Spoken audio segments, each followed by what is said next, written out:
Et bonjour à tous, on se retrouve aujourd'hui pour les résultats de Raw du 1er février 2021. Et toi qui regardes cette vidéo, n'oublie pas de t'abonner. Voilà, ça ne peut que m'aider.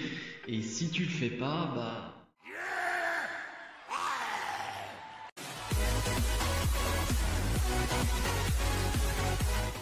On ouvre le show avec le champion de la WWE, Drew McIntyre, qui a conservé son titre. Il va nous rappeler un peu tout ce qui s'est passé lors du Rumble hier, nous donner toutes les victoires. Et il allait parler du Rumble masculin, mais Edge va arriver, donc le vainqueur du Rumble. Edge qui va dire mais qu'est-ce que tu fais en fait? Parce que là t'as l'air sympa quand j'arrive en fait sur le ring, t'as l'air trop gentil avec moi, mais en fait t'as une cible sur le dos et je viens de gagner le Rumble, donc tu devrais quand même, justement tu devrais me botter le cul en fait quand j'arrive sur le ring. Et en fait va s'en suivre une conversation que je sais pas trop où ça veut aller. Sheamus va arriver, Edge qui va dire finalement j'ai pas encore fait mon choix, donc je vais partir. Moi je pense clairement que Edge va choisir Roman Reigns, mais bon ça c'est personnel. Et Edge qui va dire voilà t'as des plus gros problèmes que ça. Et Edge va s'en aller et Sheamus va mettre un brogue kick à Drew McIntyre. Je le sentais venir. Sheamus qui va sûrement aller affronter Drew McIntyre à l'Elimination Chamber. Moi je le vois comme ça, un challenger de transition. Sheamus contre Drew McIntyre au Chamber, je le vois bien. Bobby Lashley défend son titre des États-Unis face à Matt Riddle. On a une minute de combat, ça part super bien. Je me dis c'est cool. Et bah non, parce qu'en fait Bobby Lashley va se faire disqualifier parce qu'il porte sa soumission dans les cordes pendant trop longtemps. Super, j'avais une attente vraiment assez haute sur ce match. Et c'est encore ruiné, donc on va devoir patienter, et ça m'énerve, j'avais vraiment envie de voir un match de 10-15 minutes entre les deux, parce que je suis sûr qu'ils peuvent faire quelque chose de bien, mais ça sera pas pour aujourd'hui. Xavier Woods face à Ali du clan Retribution, je rappelle Xavier Woods qui est en guerre contre eux et qui affronte quasi tous les membres chaque semaine. Là on a un combat de 4-5 minutes, c'est assez intéressant, mais bon, pas grand chose non plus, hein. Xavier Woods qui va profiter de tout le bordel à l'extérieur avec Kofi Kingston, avec les autres membres de Retribution, pour porter un roll-up et remporter ce match. Donc cette shoot qui continue, qui n'intéresse vraiment personne. Miss TV avec comme invité Bad Bunny, hein, qui a chanté hier lors du Royal Rumble. Et Miss qui va demander des excuses parce que Bad Bunny les a attaqués, tout simplement. Bad Bunny qui va dire non, j'en ai rien à faire, j'ai pas envie de m'excuser.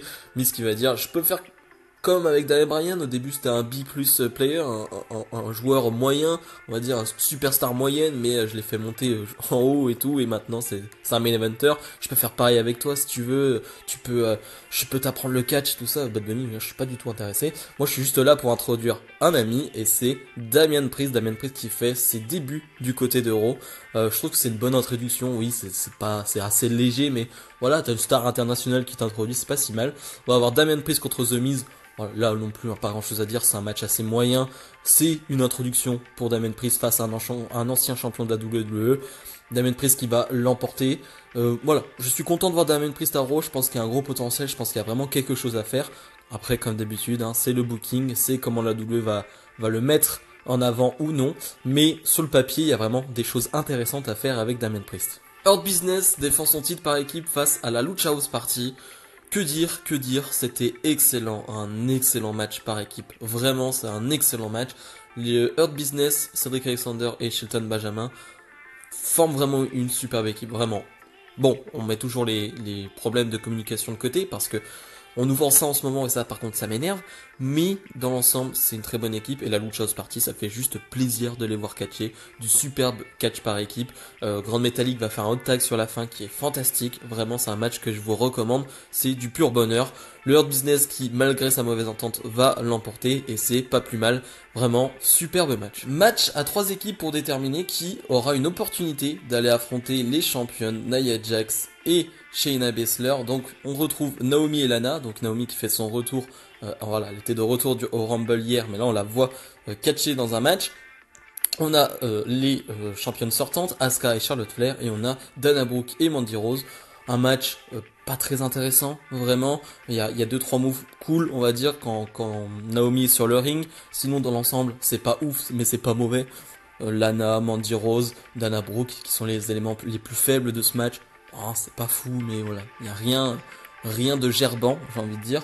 On a comme d'habitude Ric Flair et Lacey Evans qui vont faire une intervention, ce qui va distraire Charlotte Flair, et Naomi va en profiter pour gagner et faire le tomber sur Asuka. J'ai pas trop aimé ça, Asuka qui est quand même ta championne.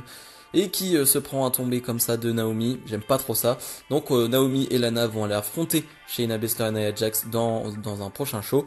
C'est pas plus mal, ça peut être une équipe sympa de face, mais c'est vrai que j'aime pas trop le traitement qu'a la WWE en ce moment avec Asuka. Elias et Jackson Ryker face à Jeff Hardy et le revenant Carlito qui a fait son retour au Rumble hier. Et là voilà, on comprend que Carlito, il va être à Raw, il va être du côté de Raw, on va le voir, donc on va voir ce que ça peut donner. Là, on va pas juger sur ce match parce que franchement, ce match c'est nul, vraiment, c'est nul parce que Jackson Ryker et Elias vont dominer. Et c'est très moyen, hein, Elias et Jackson Ryker pour être gentil, hein, très moyen, c'est vraiment très gentil pour eux. On a juste un mini comeback de Carlito, mais voilà, c'est trop peu pour le juger, tu sens que juste athlétiquement, il est là, il est en forme Carlito. Bref, Jeff Hardy va donner la victoire à son équipe, je vais en attendre un peu plus pour juger Carlito. Alexa Bliss face à Nikki Cross, un match d'anciennes meilleures amies.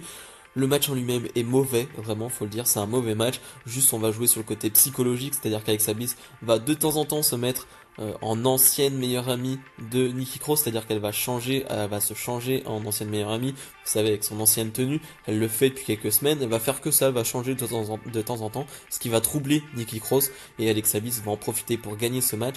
Alors désolé pour les fans de Nikki Cross, Nikki Cross qui fait un retour et qui perd directement, moi personnellement j'en ai rien à faire, il faut qu'Alexa Bliss gagne des matchs, je sais pas où ça veut aller, où ils veulent l'emmener, mais il faut qu'Alexa Bliss gagne des matchs, même si là c'est un peu chelou.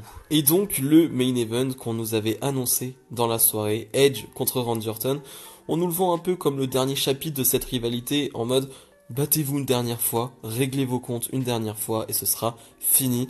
Et on a un vrai bon match, vraiment un vrai bon match. J'ai adoré le fait qu'on joue sur le fait que Edge ait eu un gros Royal Rumble hier, un match de quasi 1 heure ou quelque chose comme ça, donc qu'il soit fatigué, qu'il ait du mal à se relever ou ce genre de choses, à reprendre son souffle. J'ai vraiment adoré ça. Vraiment, c'est vraiment un truc que j'ai adoré dans ce match. Mais sinon, c'est un vrai bon match à l'ancienne. Ça match super bien entre les deux. Il y a vraiment aucun souci. Jusqu'à cette fin où Randy Orton va peut-être finir le match. Et Alexa Bliss va se retrouver dans le coin du ring avec du sang noir, on sait pas trop, qui coule de la bouche. Enfin, quelque chose d'assez gore, hein, pas très beau à voir.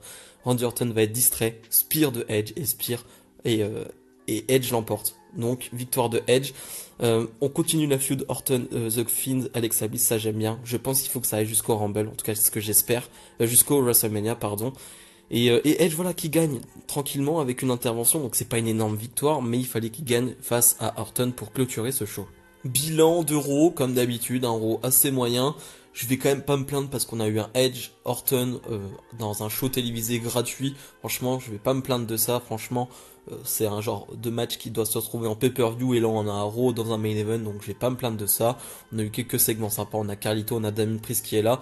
Voilà, c'est pas si mal, mais il y a quand même trop de bas, il y a quand même trop de matchs qui ne sont pas intéressants et trop de feuds qui ne m'intéressent pas du tout. Bref, si vous avez aimé cette vidéo comme d'habitude, n'hésitez pas à mettre le petit pouce bleu et à vous abonner. Salut, salut!